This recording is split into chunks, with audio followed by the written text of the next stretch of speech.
Now on to this, folks. Former NCAA swimmer Riley Gaines was physically attacked during a speaking engagement for differing views on trans rights. This is the video of her being rushed out by law enforcement of the event as the Biden administration pushes that trans people are actually the ones under attack. Here to discuss, editor-at-large at the Post-Millennial and author of Unmasked, Andy Ngo. Okay, Andy, you have been front and center for all these Antifa protests. You were assaulted yourself, I believe, in Portland, Oregon, and a variety of other places. You've seen this front and center, this mob rule. What's your reaction?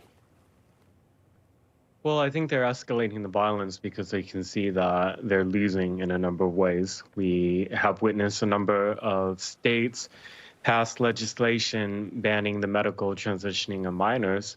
And those who are in support of that are lashing out, either literally or expressing threats of violence online against lawmakers. The videos of what happened at San Francisco State University against this former university swimmer is really shocking, because in addition to creating this mob situation, which we've seen over and over at universities, they also created a hostage situation. This video where they said, we'll let you go if you pay us. And as far as I know, nobody's been arrested, nobody's been expelled from the university.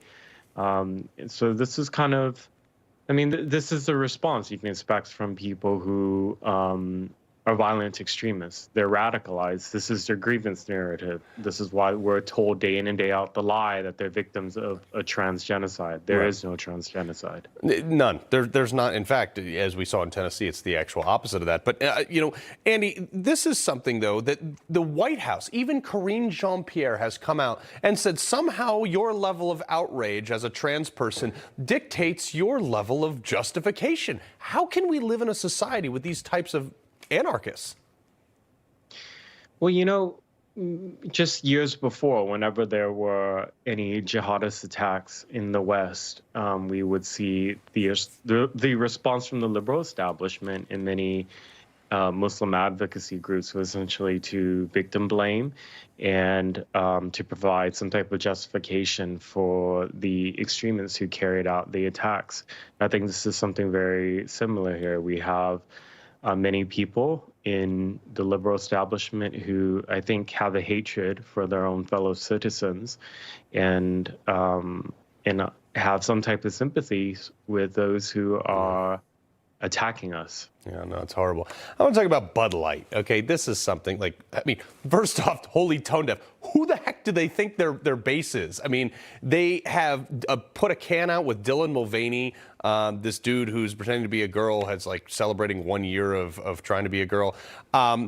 Basically, they said, the heck with this. Nike now comes out and he's modeling a sports bra for Nike. Who do they think people are? I mean, there's like, I can think of 100 million people to advertise for Nike sports bras over him.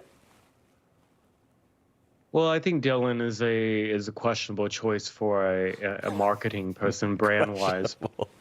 But I think behind this is actually quite sad because, you know, even behind the silly videos and all that, if you read Dylan's interviews, this person talks about how lonely they are and how they haven't been kissed since transitioning.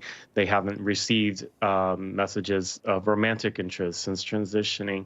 And so, you know, when I see Dylan, I really see somebody who's hurting and broken, and all these advertisements, that's not going to hide that reality. Yeah, I mean, to that point, Andy, you have a significantly, like multitudes times higher suicide rate, unfortunately, within the transgender community. And I think you hit the nail on the head when you said, like, these are people that they're trying to find themselves. Is there a better way that people can search to try to find themselves? You know, I'm not a religious person myself, but I am being interviewed on Easter Sunday, and I think perhaps a lot of the malaise that we see in the United States comes from the fact that young people are not finding meaning and purpose through traditional means such as spirituality or religion, and instead they're turning to TikTok or political ideologies. Radical political ideologies. Yeah, Andy, I've been following your reporting for a long time. You are a one of the foremost journalists that I consider out there doing, what all reporters should be doing. So thank you for being here. Happy Easter, and thank you for sharing your message today. Thank you.